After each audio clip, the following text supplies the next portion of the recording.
இரும்பிற்கும் சனிக்கும் தொடர்பு உண்டு என்று கேள்விப்பட்டிருக்கிறேன். இது என்ன, இரும்புக்கும் சனி கிரகத்திற்கும் எப்படி தொடர்பு என்பது வந்து சேரும் என்பதுதான் அவருடைய சந்தேகமாக இருக்கிறது.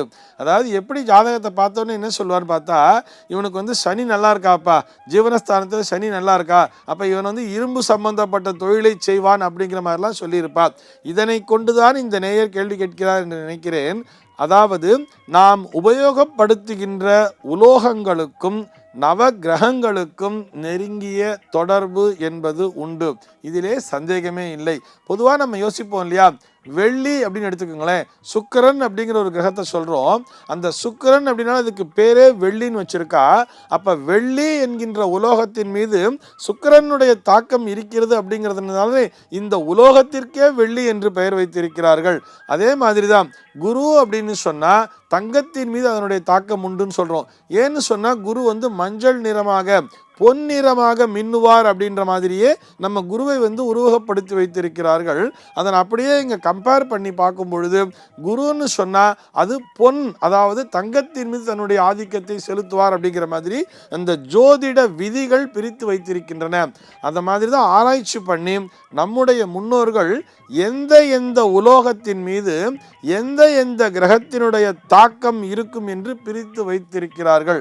அதன் அப்படியே நம்ம வரிசையாக பார்க்கணும்னு சொன்னால், சூரியன் என்கின்ற கிரகம் இந்த தாமிரம்னு சொல்றா இல்லையா, இந்த செப்புன்னு சொல்றா இல்லையா, இந்த தாமிரத்தின் மீது தன்னுடைய ஆதிக்கத்தை செலுத்துகிறது. சந்திரன் என்கின்ற கிரகம் ஈயம்னு சொல்லுவா, அந்த வெள்ளியம் காரியம்லாம் சொல்றா இல்லையா, அந்த ஈய பாத்திரத்தின் மீது, அந்த ஈயம் என்கின்ற உலோகத்தின் மீது லெட்டுன்னு சொல்லுவா, அதன் மீது தன்னுடைய தாக்கத்தினை செலுத்துகிறது.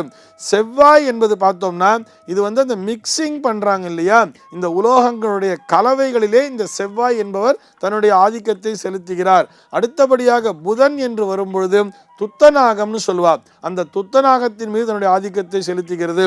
குரு என்பது தங்கத்தின் மீதும் சுக்கிரன் என்பது வெள்ளியின் மீதும், அந்த வரிசையிலே சனி என்கின்ற கிரகம் இரும்பின் மீது முழுமையாக தன்னுடைய ஆதிக்கத்தை செலுத்துகிறதுன்னு சொல்றார். இப்போ அப்படியே நம்ம ஏற்கனவே சொன்ன இந்த உலோகங்கள் அத்தனையும் கம்பேர் பண்ணி பாருங்களேன், இது அத்தனையிலும் எது ஸ்ட்ராங்கா இருக்குன்னு பார்த்தோம்னா அந்த இரும்பு தானே.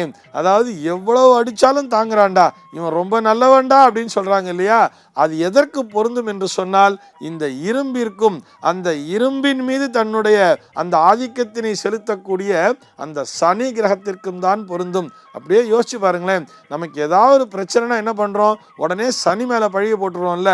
நம்ம ஏதோ கீழே விழுந்து வரனா கூட அவனுக்கு அஷ்டமத்தில் சனி நடக்குதுப்பா, அவனுக்கு அஷ்டமத்து சனி, அவனுக்கு கண்டக சனி, இல்லை அர்த்தாஷ்டம சனி, இல்லைனா பொங்கு சனி, தங்கு சனி, மங்கு சனின்னு எதையோ ஒரு பழிய சனி மேலே போடுறோமே தவிர அந்த அத்தனை பழிகளையும் தாங்கி கொண்டு இரும்பு மனதோடு அந்த மன அழுத்தத்தோடு எப்படி சனி கிரகம் என்பது மிகவும் ஒரு ஸ்ட்ராங்காக செயல்படுகிறதோ அந்த அளவிற்கு அந்த ஸ்ட்ராங்னஸ் என்பது அந்த இரும்பு என்கின்ற அந்த உலோகத்தின் மீது உண்டு. அயன் அப்படின்னு சொல்றோம் இல்லையா, அந்த அயன் மேன் அப்படின்னே சொல்லுவார், இரும்பு மனிதன் அப்படின்னே பெயர் இல்லையா. நம்முடைய தேசிய தலைவர் ஒருத்தருக்கே இரும்பு மனிதர் என்று பெயர். அவருடைய ஜாதகத்தில் பார்த்தீங்கன்னா இந்த சனி கிரகம் என்பது மிகவும் வலிமை பெற்றிருக்கும். சரி, அப்படியே இந்த இரும்பு உலோகத்துக்குள்ள வந்துடலாம். இந்த இரும்பு உலோகத்தின் மீது சனி என்கின்ற கிரகத்தினுடைய தாக்கம் முழுமையாகவே இருக்கும் அப்படின்னு சொல்லி நம்முடைய ஜோதிட ஆராய்ச்சியாளர்கள் கண்டுபிடித்து வைத்திருக்கிறார்கள். நீங்கள் அப்படியே கம்பேர் பண்ணி கூட பார்க்கலாம். ஒரு நல்ல மெக்கானிக் இருக்காருன்னு வச்சுப்போமே, ஒரு நல்ல ஒரு கார் மெக்கானிக் இருக்கார், இல்லை டூ வீலர் மெக்கானிக் இருக்காருன்னு வச்சுட்டா கூட அவர்கள் சதா சர்வ காலமும் அந்த இரும்பு சம்பந்தப்பட்ட வேலையை பண்ணிகிட்டே இருப்பார். ஒரு ஸ்பேனரை வச்சு ஒர்க் பண்ணிட்டு இருப்பா. அவர்களுக்கு செவ்வாயினுடைய ஆதிக்கம் என்பதும் அங்கே சேர்ந்திருக்கும். அப்படியே யோசிச்சு பாருங்க, அந்த மெக்கானிக்கினுடைய ட்ரெஸ் அப்படிங்கிறது எப்படி இருக்கும், ஒரு அழுக்காக தானே இருக்கும். அந்த ஒரு மாதிரி கருப்பு கிரீஸு அதெல்லாம் பூசிக்கிட்டு அவங்க அதுக்குன்னே ஒரு ட்ரெஸ் வச்சுருப்பா. நேராக ஷெட்டுக்கு போனவுடனே அந்த ட்ரெஸ் எடுத்து போட்டுருவா. ஒரே அழுக்கு, கீழே படுத்துட்டு வேலை செய்கிறது, இந்த முகத்தில் இந்த கறி அதெல்லாம் பூசிட்டு இருக்கிறது இப்படிங்கிற மாதிரிலாம் இருப்பா இல்லையா. இதெல்லாம் யாருடைய அடையாளம், சனியினுடைய அடையாளம் தானே. அந்த அழுக்கு கடுமையான உழைப்பு, தன்னலம் கருதாத உழைப்பு, இந்த குணங்களை எல்லாம் யார் தருவார்னு சொல்லி பார்த்தோம்னா அது சனிதான் தருவார். அதே போலத்தான் இந்த இரும்பு என்கின்ற அந்த உலோகத்தின் மீதும் இந்த சனியினுடைய தாக்கம் என்பது அதிகமாக இருக்கிறது என்பதை நம்முடைய ஜோதிட ஆராய்ச்சியாளர்கள் கண்டுபிடித்திருக்கிறார்கள்.